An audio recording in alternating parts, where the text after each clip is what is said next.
ಮೊನ್ನೆ ನಡೆದಂತ ಬೆಳಗಾವಿ ಅಧಿವೇಶನದಲ್ಲಿ ವಿಧಾನಸಭೆ ಮತ್ತು ವಿಧಾನ ಪರಿಷತ್ನಲ್ಲಿ ಅನೇಕ ಬಿಲ್ಗಳು ನಾವು ಕೂಡ ಸಹಕಾರ ಕೊಟ್ಟಿದ್ದೇವೆ. ಅದರಲ್ಲಿ ಕೆಲವು ಬಿಲ್ಗಳಲ್ಲಿ ದೋಷ ಭಾಷಣ ಅಂತಿಂತವೆಲ್ಲಕ್ಕೂ ಕೂಡ ನಾವು ವಿರುದ್ಧವಾಗಿ ಚರ್ಚೆ ಆಗ್ಬೇಕು ಅಂತಕ್ಕಂಥ ಹಂತದಲ್ಲಿದ್ರು ಅವರು ಬಿಲ್ ಪಾಸ್ ಮಾಡ್ಕೊಳ್ಳೋದು ತಾವೆಲ್ಲರೂ ಕೂಡ ನೋಡಿದ್ವಿ. ಅದ್ರ ಜೊತೆಲಿ ಇವತ್ತು ನಮ್ಮ ಜಿಲ್ಲಾ ಉಸ್ತುವಾರಿ ಮಂತ್ರಿಗಳು ಪ್ರಿಯಾಂಕಾ ಖರ್ಗೆ ಅವರು ನಮ್ಮ ಗೃಹ ಮಂತ್ರಿಗಳಾದ ಅಮಿತ್ ಶಾ ಅವರ ಬಗ್ಗೆ ಅವಹೇಳನಕಾರಿಯಾಗಿ ಇವತ್ತು ಮಾತನಾಡಿದರು. ನಮ್ಮ ಮುಖಾಂತರ ಇಷ್ಟೇ ಕೇಳಕ್ ಬಯಸ್ತಾ ಇದ್ದೀನಿ, ಇಡೀ ದೇಶನೇ ಮೆಚ್ಚತಕ್ಕಂಥ ಕೆಲಸ ಇವತ್ತು ನರೇಂದ್ರ ಮೋದಿ ಅವರ ನೇತೃತ್ವ, ಅಮಿತ್ ಶಾ ಅವರ ನೇತೃತ್ವದಲ್ಲಿ ನಡೀತಕ್ಕಂಥದ್ದು ಕೂಡ ನಾವೆಲ್ಲರೂ ಕೂಡ ನೋಡ್ತಾ ಇದ್ವಿ. ಅದ್ರ ಮಧ್ಯದಲ್ಲಿ ಇವತ್ತು ನಮ್ಮ ಜಿಲ್ಲಾ ಉಸ್ತುವಾರಿ ಮಂತ್ರಿಗಳು ನಮ್ಮ ಗೃಹ ಮಂತ್ರಿಗಳಂತ ಅಮಿತ್ ಶಾ ಅವರ ಬಗ್ಗೆದಾಗ ಬಹಳ ಹೀನಾಯವಾಗಿ ಮಾತಾಡಿದ್ದಾರೆ. ಆದಷ್ಟು ಬೇಗ ತಮ್ಮ ಮುಖಾಂತರ ಕೇಳಕ್ ಬಯಸಿದ್ರೆ ಆದಷ್ಟು ಬೇಗ ನಾವು ಕ್ಷಮೆ ಕೇಳಬೇಕು ಮತ್ತು ಈ ರೀತಿ ಮಾತಾಡ್ತಕ್ಕಂಥದ್ದು ಸರಿಯಲ್ಲ ಅಂತಕ್ಕಂಥದ್ದು ಕೂಡ ನಾವು ಹೇಳ್ಬೇಕಾಗಿದೆ. ಅವ್ರ ಕೆಲಸ ಮಾಡಿ ಬಹಳಷ್ಟು ಅದಾವ, ಆದರೆ ಅವೆಲ್ಲ ಬಿಟ್ಟು ಇವತ್ತು ನಮ್ಮ ಗೃಹ ಮಂತ್ರಿಗಳ ಬಗ್ಗೆ ಮಾತಾಡ್ತಕ್ಕಂಥದ್ದು ನಾವು ಖಂಡನೆ ಅಂತಕ್ಕಂಥದ್ದು ಕೂಡ ನಮ್ಮ ಮುಖಾಂತರ ನಾವು ಹೇಳಕ್ ಬಯಸ್ತೇವೆ. ಈಗ ಕ್ಷಮೆ ಕೇಳಬೇಕು ಅಂತ ಹೇಳಿದ್ರೆ ಬಿಟ್ರಿ, ಇಷ್ಟು ಕೇಳೋರು ಕೇಳ್ತಾರೆ. ಈಗ ಎಲ್ಲ ಕಡೆ ಅವರು ಸಪೋರ್ಟಿವ್ ಆಗಿ ಮಾತಾಡ್ಕೊಂಡ್ರು, ಅವ್ರು ಅದು ಮಾಡಿದ್ರೆ ಇದು ಮಾಡಿದ್ರೆ ಅಂತ ಕೇಳತ್ತಾರೆ. ಇವರು ಪ್ರಿಯಾಂಕ್ ಖರ್ಗೆ ಅವರು ಎಲ್ಲ ಕಡೆ ಇನ್ನು ಅದೇ ಕೇಳತ್ತಾರ. ಅವ್ರು ಅಂದಿನ ಸಮರ್ಥನೆ ಮಾಡ್ಕೋತಾರೆ. ಏನ್ ಕೇಳ್ತಾ ಇದ್ದಾರೆ ಅವರು ನೋಡ್ರಿ. ಪ್ರಿಯಾಂಕಾ ಖರ್ಗೆ ಅವರಿಗೆ ಎಲ್ಲ ಗೊತ್ತಿದೆ. ಈ ದೇಶ ಸ್ವತಂತ್ರ ಆದ್ಮೇಲೆ ಇಲ್ಲಿ ತರ ಕಾಂಗ್ರೆಸ್ ಪಾರ್ಟಿ ಆಡಳಿತ ಏನ್ ಮಾಡಿದೆ ಗೊತ್ತಿದೆ. ಕಲಬುರಗಿ ಜಿಲ್ಲೆನಲ್ಲಿ 50 ವರ್ಷಕ್ಕಿಂತ ಹೆಚ್ಚು ಇವ್ರ ತಂದೆ ಎಲ್ಲರೂ ಕೂಡ ಆಡಳಿತ ಮಾಡಿದ್ದಾರೆ. ನಿಮ್ಗೆಲ್ಲ ಗೊತ್ತಿದೆ, ನಾವೇನು ಹೆಚ್ಚಿಗೆ ಹೇಳ್ಬೇಕಾಗಿಲ್ಲ. 50-60 ವರ್ಷ ಕಲಬುರಗಿ ಜಿಲ್ಲೆನಲ್ಲಿ ನಿರಂತರವಾಗಿ ಆಡಳಿತ ಮಾಡಿರುವಂತ ಈ ಕಾಂಗ್ರೆಸ್ ತಲಾದಾಯದಲ್ಲಿ ಇವತ್ತು ಕೊನೆ, ಶಿಕ್ಷಣದ ರಿಸಲ್ಟ್ ನಲ್ಲಿ ಕೊನೆ. ಯಾವ್ದ್ರಿ ನೀವು ಇವತ್ತು ಆರೋಗ್ಯ ಕೇಂದ್ರಗಳು ಮುಚ್ಚಳಿಕೆ ಬರ್ತಾ ಇದೆ. ಪ್ರಿಯಾಂಕಾ ಖರ್ಗೆ ಅವರು ಸುಮ್ಮನೆ ತಮ್ಮದೊಟ್ಟಿಗೆ ತಾವು ಬೆನ್ ತಟ್ಕೊಂಡು ಹೋದ್ರೆ ಆಗ್ತದೆ. ಮತ್ತು ಬಾಯಿ ಇದೆ ಅಂತೇಳಿ ಯಾರು ಹಗುರವಾಗಿ ಮಾತಾಡಿದ್ರೆ ಆಗುತ್ತಾ? ಹಗುರವಾಗಿ ನಾವೆಂದಾದ್ರೂ ಯಾರ ಬಗ್ಗೆ ಏನಾದ್ರು ಮಾತಾಡಿದೀವ?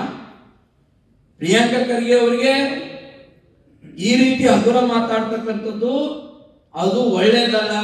ಅವರಿಗೆ ಇನ್ನು ಮುಂದಾದ್ರೂ ನಿಲ್ಲಿಸಲಿ, ಸರಿಪಡಿಸ್ಕೊಳ್ಳಿ ಪ್ರಿಯಾಂಕಾ ಖರ್ಗೆ ಅವರು ಅಂತ ನಾವು ಹೇಳ್ತೀವಿ. ಸರಿಪಡಿಸ್ಕೋಬೇಕಲ್ಲ. ಏನ್ ಹೋರಾಟ ಮಾಡ್ಬೇಕ್ರಿ? ಯಾರ ಹತ್ರ ಹೋರಾಟ ಮಾಡ್ಬೇಕು? ಅವ್ರಿಗೆ ಮಾನ ಮರ್ಯಾದೆ ಇದೆ? ಎಷ್ಟು ಸರಿ ನಾವು ಹೋರಾಟ ಮಾಡಿಲ್ಲ? ಅವರು ಭಂಡತನ ಮಾಡ್ತಾ ಇದ್ದಾರೆ. AICC ಅಧ್ಯಕ್ಷರು ಅವ್ರ ಫಾದರ್ ಇದ್ದಾರೆ ಅನ್ನೋ ಒಂದು ಕಾರಣಕ್ಕೆ ರಾಜ್ಯದಲ್ಲಿ ಮುಖ್ಯಮಂತ್ರಿಗಳು ಕೂಡ ಖರ್ಗೆ ಅವರಿಗೆ ಕೇಳಂಗಿಲ್ಲ, ಹೆದರ್ತಾರೆ. ಇವತ್ತು ಪ್ರಿಯಾಂಕಾ ಖರ್ಗೆ ಅವರಿಗೆ ಎಲ್ಲಿರುವಂತ ಶಾಸಕರು ಹೆದರ್ತಾ ಇದ್ದಾರೆ. ಎಲ್ಲಿ ಅವ್ರ ವಿರುದ್ಧ ಮಾತಾಡಿದ್ರೆ ನಮ್ಮ ಕುರ್ಚಿ ಹೋಗುತ್ತೆ ಅಂತೇಳಿ ಕರ್ನಾಟಕದಲ್ಲಿರುವಂತ ಎಲ್ಲ ಶಾಸಕರು, ಮುಖ್ಯಮಂತ್ರಿ, ಉಪಮುಖ್ಯಮಂತ್ರಿಗಳು ಮೊದಲು ಮಾಡಿ ಖರ್ಗೆ ಅವರು ಒಂದಕ್ಕೆ ಸೀಮಿತ ಇಲ್ಲ, ಸೂಪರ್ CM ಆಗಿದ್ದಾರೆ ಕರ್ನಾಟಕದಲ್ಲಿ. ಸೂಪರ್ CM ಅಂದ್ರೆ AICC ಅಧ್ಯಕ್ಷರಾಗಿರೋದ್ರಿಂದ ಅವ್ರು ಬೆಂಬಲ ತಗೊಂಡು ಸೂಪರ್ CM ಆಗಿರೋ ಖರ್ಗೆ ಅವರು ಏನ್ ಮಾಡ್ಬೇಕು ಹೇಳಿ? ಅವ್ರು ಬಂಡತನ ತೋರಿಸ್ತಾ ಇದ್ದಾರೆ. ಯಾರಿಗಾರ ಬಂಡತನ ಇಲ್ಲದ ನಾವು ಹೋರಾಟ ಮಾಡ್ಬೋದಪ್ಪ. ಇವ್ರ ವಿರುದ್ಧ ಏನ್ ಮಾಡ್ಬೇಕು ಹೇಳ್ರಿ? ಇದು ಶಾಶ್ವತ ಅಂತ ತಿಳ್ಕೊಂಡಿದ್ದಾರೆ ಅವ್ರ ಅಧಿಕಾರ. ಶಾಶ್ವತ ಅಲ್ಲ. ಜನ ಎಂತೆಂತವರೆಗೂ ಮನೆಯಲ್ಲಿ ಕೂಡಿಸಿದ್ದಾರೆ.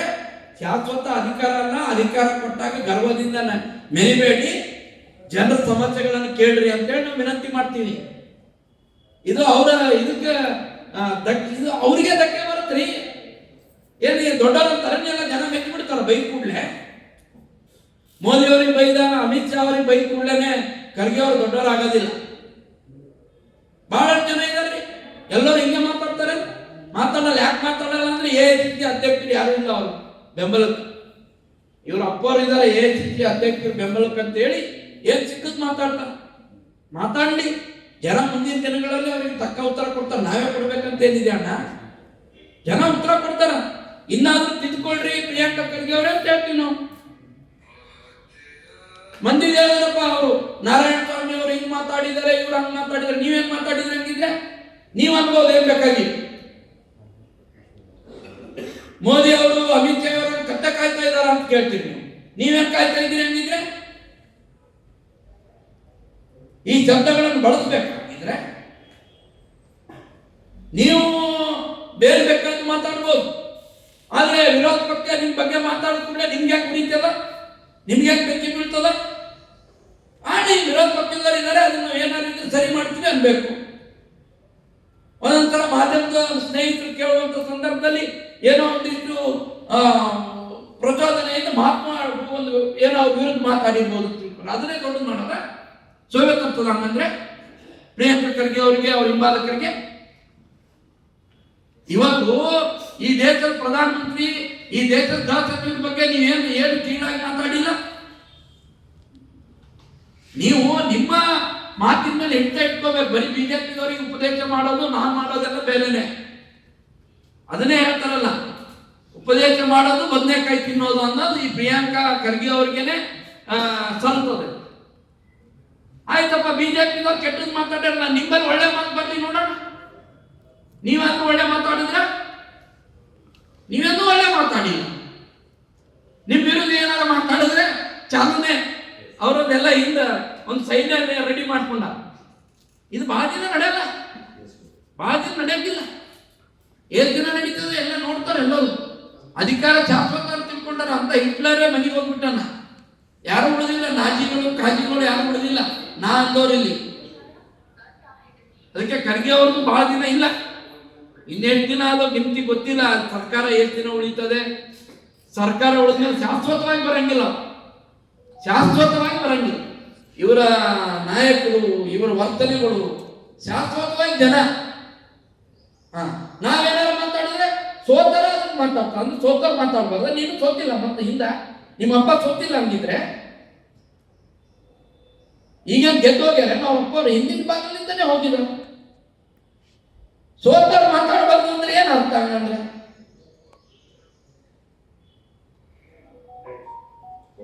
ಅದಕ್ಕೆ ಇದೆಲ್ಲ ಅವ್ರಿಗೆ ಘನತೆ ಕೊಡಂಗಿಲ್ಲ. ಅವರಾಗಿ ಅವರು ನಾನು ಬಾಯಿ ತಪ್ಪಿನಿಂದ ಆಡಿದ್ದೀನಿ ಅಂತ ಶಬ್ದ ಬರಬಾರ್ದಾಗಿತ್ತು. ವಿಚಾರ ವ್ಯಕ್ತಪಡಿಸಿದ್ರೆ ಅವ್ರ ಘನತೆ ಹೆಚ್ಚಾಗುತ್ತೆ. ವಿಚಾರ ವ್ಯಕ್ತಪಡಿಸಿಲ್ಲ ಅಂದ್ರೆ ಅವ್ರ ಘನತೆ ಅಲ್ಲೇ ಇರುತ್ತೆ. ನಾವೇನ್ ಮಾಡೋಣ? ಅಲ್ಲ ಗೌಡ್ರ, ಈಗ ಅವಹೇಳನಕಾರಿಯಾಗಿ ಮಾತಾಡಿದಾರೆ ಅಂತ ಹೇಳ್ತೀರಿ, ಏನಾದ್ರು ಪ್ರಕರಣ ದಾಖಲು ಮಾಡ್ತೀರಿ? ದ್ವೇಷ ಭಾಷಣ ಕಾಯ್ದೆ ಅಣ್ಣ ಯಾರು ಅವ್ರದೇ SIT, ಅವರೇ ಪೊಲೀಸ್ ಕೇಸ್ ಮಾಡಿದ್ರೆ ಹೊಸ ಮುಚ್ಚಾಕೋ ಪ್ರಯತ್ನ ಅಣ್ಣ. ಲೋಕಾಯುಕ್ತದ ಹಲ್ಲು ಕಿತ್ತಿ ಕುದುರ್ತಾರೆ ಇವರು ಎಲ್ಲ. ಇವ್ರು ಏನ್ ಕೇಸ್ ಮಾಡಿದ್ವಿ ಅಂತ ತಿಳ್ಕೊ. ನಾ ಏನ್ ಹೇಳ್ತೀನಿ, ಇವ್ರ ದರ್ಪ ಹೆಚ್ಚಾಗಿಬಿಟ್ಟ, ದರ್ಪ ಮಿತಿ ಮೀರ್ಬಿಟ್ಟು ಮಿದುಳಿಗೆ ಮುಟ್ಬಿಟ್ಟದವ್ರು. ಅವರು AICC ಅಧ್ಯಕ್ಷರು, ರಾಜ್ಯದಲ್ಲಿ ಸರ್ಕಾರ ಮುಖ್ಯಮಂತ್ರಿ, ಸೂಪರ್ ಮುಖ್ಯಮಂತ್ರಿಗಳು ಪ್ರಿಯಾಂಕಾ ಖರ್ಗೆ ಅವ್ರ ದರ್ಪ ಹೆಚ್ಚಾಗಿಬಿಟ್ಟ. ನಾವ್ ಯಾಕೆ ಕೇಳ್ಕೊಂಡು ಕೆಲಸ ನಡೆಯಲ್ಲ. ಪೊಲೀಸರು ಅವ್ರ ಕೈಗೊಂಬೆ ಆಗಿರಿ, ಕಳ್ಳರ ಜೊತೆ ಶಾಮೀಲಾಗ್ಯಾರ.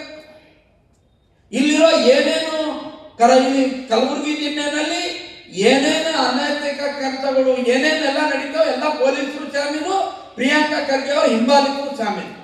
ಏನ್ ಮಾಡ್ತೀರ? ಏನ್ ಮಾಡ್ತಾರೆ? ಬೇಲಿಗೆ ಎದ್ದು ಹೊಲ ಮೈಂದರೆ ಏನ್ ಮಾಡ್ಬೇಕಂತಾರಲ್ಲ, ಅದಕ್ಕೆ ಎಂದು ಕೈ ಸುಮ್ಮನೆ ಹೇಳಿಲ್ಲ. ಇವರೇ ಆಡಳಿತದಲ್ಲಿರೋರು ಇದು ನಿಯಂತ್ರಣ ಮಾಡ್ಬೇಕಾದ್ರೆ ಶಾಮೀಲಾದ್ರೆ ಯಾಕೆ ಕೇಸ್ ನಿಂತದನ್ನ ಹೇಳಿ ನೋಡೋಣ. ಕಳ್ಳ ಸಿಗಿದ್ದ ಅವನಗತಿ ಮುತ್ತಳಿಕೆ ಬರ್ಸ್ಕೊಂಡು ಬಿಟ್ಕೊಟ್ರು. ಈಗ ನಾವೇನಾರ ಹೇಳಿದ್ರೆ ತನಿಖೆ ಮಾಡ್ತೀವಿ ಅಂತ ಏನ್ ಬರ್ಸ್ಕೊಂಡಿಲ್ಲ ಅಂತ ಏನ್ ಹೇಳಬಹುದು? ಮಾನ ಮರ್ಯಾದೆನೇ ಇಲ್ಲ. ಮಾನ ಮರ್ಯಾದೆ ಅನ್ನೋದು ಏನಾದ್ರು ಇದ್ರೆ ತಾನೆ. ಯಾಕೆ ಕೇಸ್ ಇಲ್ಲಿ ನಡೆಯಲ್ಲ? ಇದು ಜನ ಮುಂದಿನ ದಿನದಲ್ಲಿ ಪಾಠ ಕಲಿಸ್ತಾರೆ. ಅಧಿಕಾರದ ದರ್ಪ ಹಿಡಿದ ಮೇಲೆ ಇವೆಲ್ಲ ನಡೀತದೆ. ಏನಾಗ್ಬೇಕನ್ನೋದು ನ್ಯಾಯ. ಇವತ್ತು ಏನು ಉಳಿದಿದೆ ಎಲ್ಲರ ಬಗ್ಗೆ ಮಾತಾಡ್ಯಾರ. ಅವೆಲ್ಲ ಬರ್ತದ, ಅವೆಲ್ಲ ಅವ್ರದ್ದು ಸುಸಂಸ್ಕೃತ ಭಾಷೆ ಅವ್ರು. ಅದಕ್ಕೆ ಇದ್ರ ಬಗ್ಗೆ ನಾನು ಹೆಚ್ಚು ಹೇಳಕ್ ಹೋಗಂಗಿಲ್ಲ. ಅವರು ಗೌರವ ಹೆಚ್ಚಾಗ ರೀತಿಯಲ್ಲಿ ನಡ್ತಾರೆ. ಮತ್ತು ವಿರೋಧ ಪಕ್ಷ ಟೀಕೆ ಮಾಡೋಂಥದ್ದು ಅವ್ರ ಹಕ್ಕಿದೆ. ಟೀಕೆನೇ ಮಾಡಬಾರ್ದು. ಹಂಗಂದ್ರೆ ನೀವೇನು ಪಾಳೆಗಾರರ? ಇಲ್ಲೇನು ರಾಜಮನೆತನದ ಆಡಳಿತ ನಡೀತಾ ಇದೆಯಾ? ಅರೆ ಸ್ವತಂತ್ರ ಭಾರತ ಇದೆ. ಅಂಬೇಡ್ಕರ್ ಅವರು ಟೀಕೆ ಮಾಡುವಂತ ಹಕ್ಕು ಕೂಡ ಕೊಟ್ಟಿದ್ದಾರೆ. ಅಂದ್ರೆ ಅಂಬೇಡ್ಕರ್ ಬಗ್ಗೆ ಅವ್ರು ಬರೆದಿರೋ ಸಂವಿಧಾನದ ಬಗ್ಗೆ ನಿಮ್ಗೆ ಗೌರವ ಇಲ್ಲ. ಯಾರು ಟೀಕೆ ಮಾಡಬಾರ್ದು ಇವರಿಗೆ. ಅದಕ್ಕೆ ಇದು ಸರಿಯಾದ ಇದು ಅಲ್ಲ. ಅವ್ರಿಗೆ ಘನತೆ ಸಿಗಂಗಿಲ್ಲ. ಜನ ಇದು ಸ್ವತಂತ್ರ ಭಾರತ ಇದೆ. ಯಾರ್ಯಾರಿಗೆ ಮಾತಾಡಿರಲ್ಲ ಅವ್ರನ್ನ ಎಲ್ಲೆಲ್ಲಿ ಕುಡಿಸ್ಬೇಕು ಕುಡಿಸ್ತಾರೆ ಚುನಾವಣೆ ಬಂದಾಗ ನೋಡ್ರಿ ನೀವು. ನಾವು ಏನು ನಡೀತಿದೆ ಅಲ್ಲಿ ಜಾಸ್ತಿ ನಮ್ಮ ಕ್ಷೇತ್ರದಲ್ಲಿ ನಾವು ಬಿಗಿಯಾಗಿ ಇಲ್ಲ ಅಂದ್ರೆ ಜನ ಯಾರ್ಯಾರಿಗೆ ಎಲ್ಲೆಲ್ಲಿ ಕುಡಿಸ್ಬೇಕು ಕುಡಿಸ್ತಾರೆ, ಏನು ತೊಂದರೆ ಇಲ್ಲ. ಆದ್ರೆ ನಮ್ಮ ಟೀಕೆಗಳನ್ನ ಬಹಳ ಸ್ವಾಗತ ಮಾಡಬೇಕು. ಮೃದು ಮನಸ್ಸಿನಿಂದ ಸ್ವೀಕಾರ ಮಾಡುವಂತ ಮನಸ್ಥಿತಿಯನ್ನು ಬೆಳೆಸ್ಕೊಳ್ಳಿ ಪ್ರಿಯಾಂಕಾ ಖರ್ಗೆ ಅವರು. ಅದನ್ನು ಬಿಟ್ಟು ಬಣ್ಣತನದ ಮಾತುಗಳನ್ನು ನಿಲ್ಲಿಸಲಿ ಅಂತೇಳಿ ನಾನು ನಿಮ್ಮ ಮುಖಾಂತರ ವಿನಂತಿ ಮಾಡ್ತೀನಿ. ಇನ್ನು ಹೆಚ್ಚಿನ ವಿಷಯಗಳನ್ನ ನಮ್ಮ